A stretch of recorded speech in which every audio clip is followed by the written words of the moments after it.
growing up in New York City, the Garden, I mean, first of all, it's the most famous arena in the world, right? And then to be so close in proximity to it.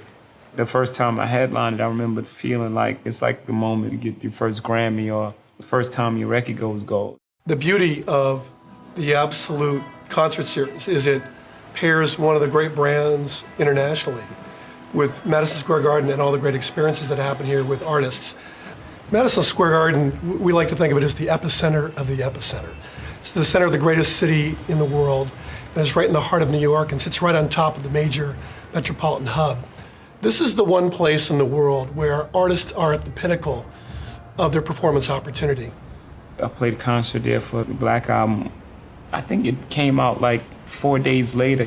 This is a brand new album.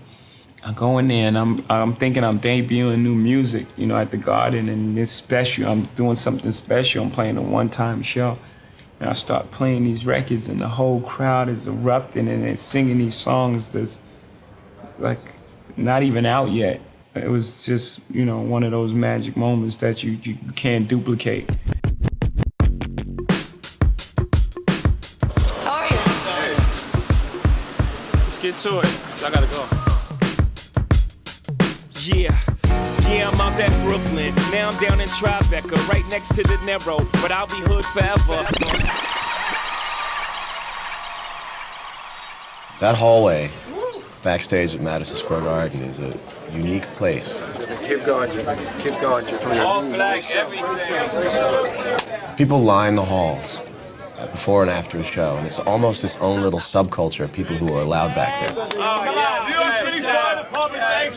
While you're sort of big cheese because you're on stage, you're also like big cheese if you're just hanging out in the hallway. I'm a fan. There's no greater backstage experience than I think Madison Square Garden. That's the ultimate backstage.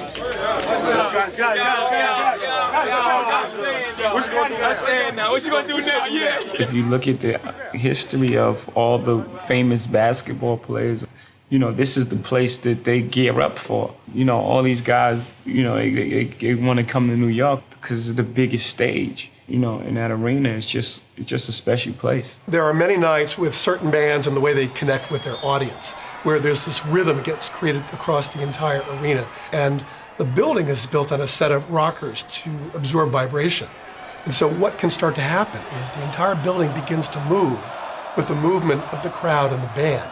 And it creates this amazing vibe through this place. It's almost a spiritual feeling as it moves right up through the legs, through the body, into your heart.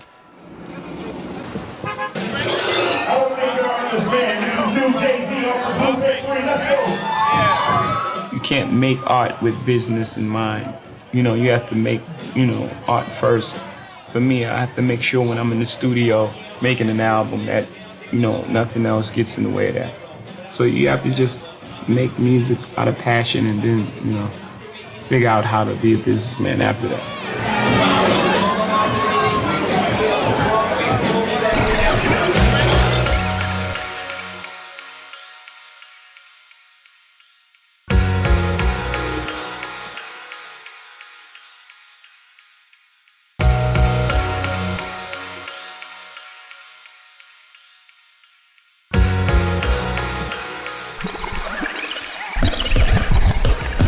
I believe in music, good music and bad music. I don't believe in the lines and the words that separate music. You know, pop music and rap music and R&B and country music. It's all music. We just use different instruments. Like, it's all the same thing. It all comes from creativity. It comes from joy or pain.